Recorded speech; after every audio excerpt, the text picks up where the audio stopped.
Ano pang Hanggang sa tawag mali- ninyo sa sayaw? Pangalay po Pangalay. pa. Ano po yung igal? Ano yung pangalay? Ang igal, okay, ang pangalay is a tausog term. That is a male version for female version ng pangalay.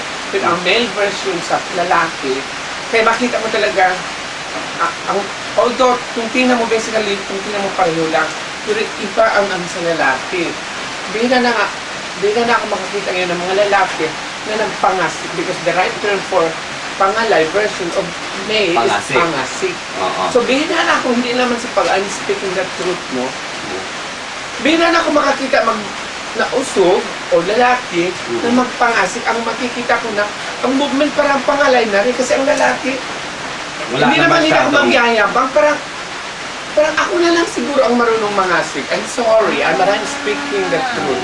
Kasi ang lahat ng nakikita ko, movement nila, tingnan mo, ikaw, dito ka, ganyan lang. Pero pag lalaki, may force, may bihira ka na makakita ng, kung nakita mo akong mangalay, sino yung mga, yun dyan, sa mga track, diba, ganyan yan. Parang babae na Oo, sila. parang pangalay rin. Hindi naman Kasi pangasik. naiinis mo sa kasi kung ako noon akong direkto, tinutulong talaga ang lalaki na pangasik talaga. Ano ba yung origin ng word na yan? Yung pangalay, yung pangasik na yan. Saka, Okay. oo. May origin ba yan?